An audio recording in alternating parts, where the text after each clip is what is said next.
إنك أنت التواب الرحيم رب اغفر لي وتب علي إنك أنت التواب الغفور. Allah teaches us istighfar. وقل رب اغفر وارحم وأنت خير الراحمين. There's an istighfar. Recite this. رب اغفر وارحم وأنت خير الراحمين. So many ways of making istighfar that Allah and His Rasul sallallahu alayhi wa sallam has taught us. We just have to take any of them and read them. Take all of them and read them. As many as a person can. But it needs to be profuse. يَا أَيُّهَا الَّذِينَ آمَنُوا اذْكُرُوا اللَّهَ ذِكْرًا كَثِيرًا. Dhikr has to be kathir. وَذَاكِرِينَ اللَّهَ كَثِيرًا وَالذَّاكِرَاتِ. So dhikr has to be kathir, and it has to be consistent. It has to be an ongoing thing. And if a person is having difficulty in doing the dhikr of Allah, they should ask Allah to help them. Nabi sallallahu alayhi wa sallam tells Mu'adh radiyallahu anhu, "Oh Mu'adh, I love you. Ya Mu'adh, inni uhibbuk." And he repeats this 3 times. And then he says, "Oh Mu'adh, don't leave any salat. Don't leave any salat after which you do not recite these words, Allahumma a'inni ala dhikrika wa shukrika wa husni ibadatik." Oh Allah, help me, assist me in your remembrance. Assist me in being grateful to you. Because we are human beings, sometimes we forget to be grateful. We don't mean it, but we forget to thank Allah subhanahu wa ta'ala. So Allah, help me be grateful. And help me, assist me in worshipping you in the best way possible. Take the help of Allah, Allah will make it easy. There are so many stories, there are hundreds of stories of people who turn to istighfar. Allah solved all of their problems.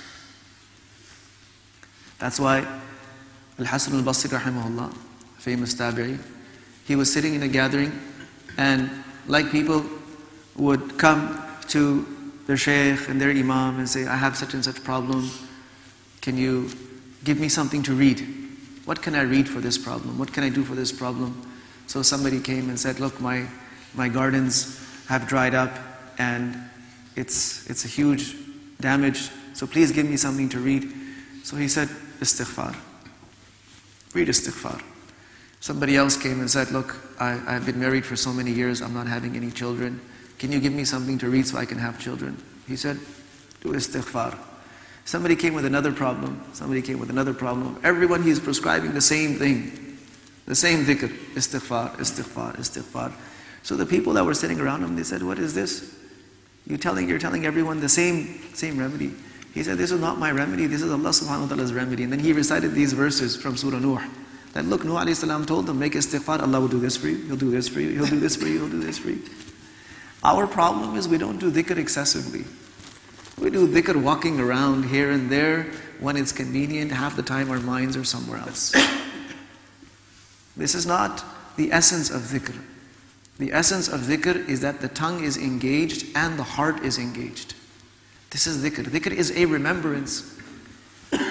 What happens to you when you think of someone that you're missing very much? What happens? You think about them. Your mind is completely engrossed in them. You have trouble of thinking someone else. People who are missing someone have difficulty eating. They don't enjoy a moment when everyone else is enjoying a moment. They'll have trouble because they're missing someone. Their heart is somewhere else. This is the essence of dhikr. That the heart is somewhere else. No matter what's going on.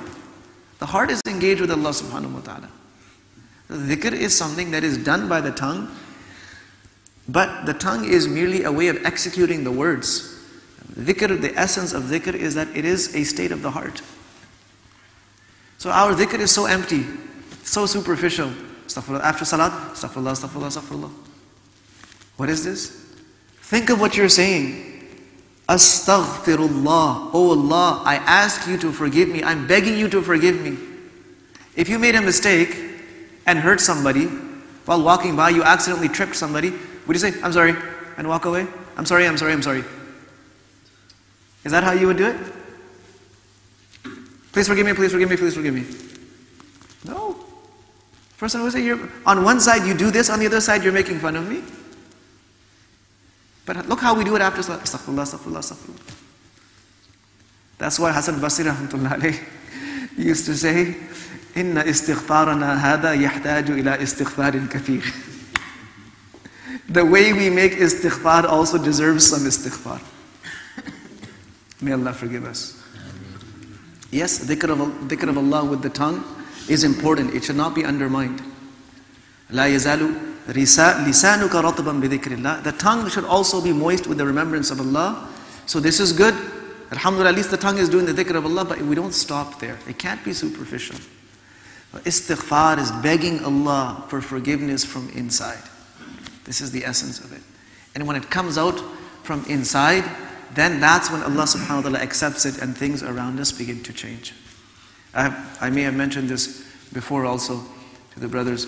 There was a brother in our masjid there in Canada. He used to be very regular in salat. We used to see him all the time. Then suddenly he disappeared. And we did not see him for a few months, started passing by. Could not see him. Brothers went to visit him. He's never there. And asked his friends. He said, no, we don't know. He's going through some difficulties and so on and so forth. And just make dua for him. So after about 4 or 5 months, he came. He appeared just as suddenly as he had disappeared. And I started seeing him again in every salat. And he took me aside into the office. He said, I would like to share something with you. So he said that I was, alhamdulillah, everything was fine. I had a good job and everything was looked after. He had, alhamdulillah, many children. Everything was going fine. Then all of a sudden I lost my job. And I went into some very severe financial difficulties. And the last few months have been a very difficult struggle. But what I have started doing, what my wife and I started doing, is we started reciting this Sayyidul Istighfar in large quantities. So we each read it about 300 times every day, both of us. And he said that we had just started doing this, maybe a month or a little bit more than a month had passed, and we were doing it regularly. Allah subhanahu wa ta'ala opened up such doors of rizq that now we are earning so much money, maybe 3-4 times as much as I used to earn, and I don't even have to leave my house. And I can pray every salat with jama'ah.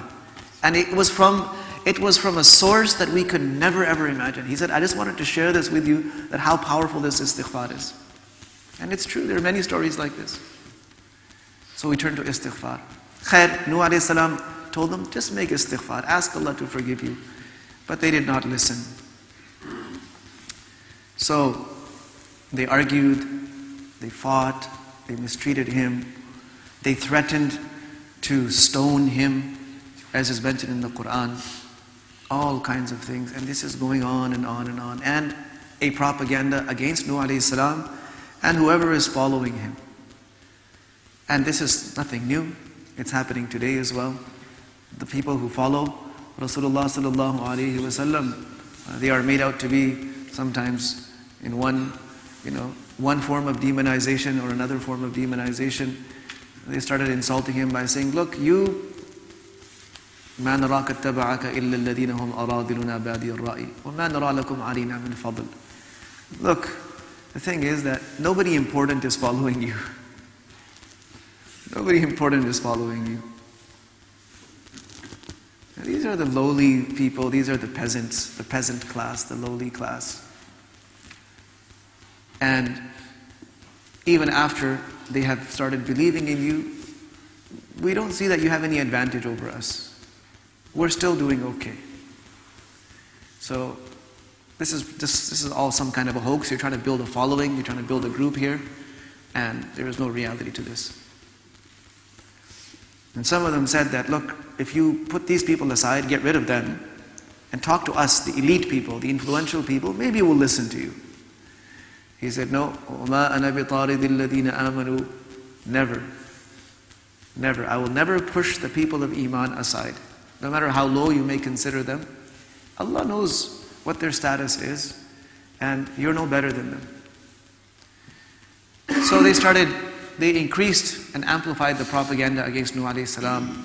They became more and more firm in their worship of idols.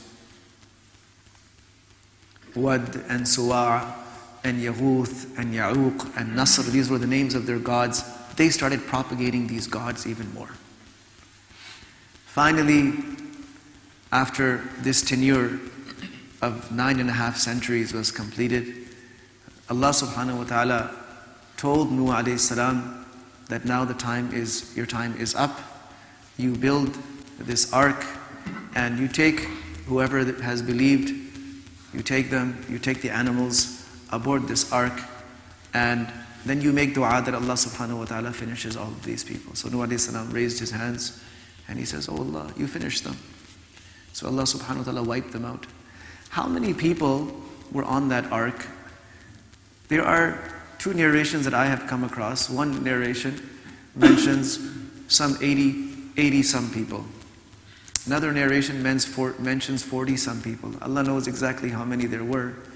But if you were to take the larger number, let's say 80 some that are mentioned in narrations, and you divide that over 950 years, so how many people were converting every year? Figure out the average. I'm sure there's some good mathematicians here. It doesn't average out to anybody per year. So you have to go into decades. And how many people were believing per decade? So it's less than one person every 10 years. Less than one person. Allahu Akbar. And that's it. That's the summary of his work of 9.5 centuries. Now, a prophet's success is not based on how many people accepted Islam at their hands, because hidayat comes only from Allah subhanahu wa ta'ala. Allah Azza wa Jal does not hold anyone accountable for the hidayat of someone else. Hidayat is reserved with Allah subhanahu wa ta'ala. So Nuh alayhi salam was a successful prophet. Just like every other prophet succeeded, so did Nuh alayhi salam. Why did he succeed? Because he conveyed the message of Allah subhanahu wa ta'ala as Allah gave it to him. And secondly, he conveyed it in the manner that Allah wanted him to convey it. And this is it. This is all any prophet is responsible for. So sometimes we get disheartened because we don't see the fruits of our efforts. We don't see the fruits of our efforts. But just remember that Allah Azza wa Jal is not going to judge us based on the fruits. Allah is going to judge us based on the work. Did we do the work properly? Did we do the work and did we do it properly? To what extent did we do that work?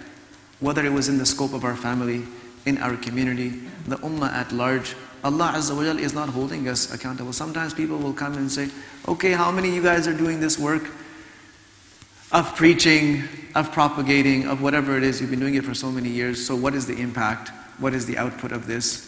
We're not responsible for the output. We are responsible for doing the work. Just like the prophets, ﷺ, were not responsible for the output. They were responsible for doing the work in the way that Allah subhanahu wa ta'ala had taught them. So these are some reflections from Surah Nuh. May Allah Azza wa Jal enable us to also walk on the footsteps of the Prophets ﷺ, and may Allah Azza wa Jal enable us to turn earnestly to Him in istighfar, especially in these last few days of this blessed month. Wa sallallahu wa sallama wa baraka ala nabiyyina Muhammad wa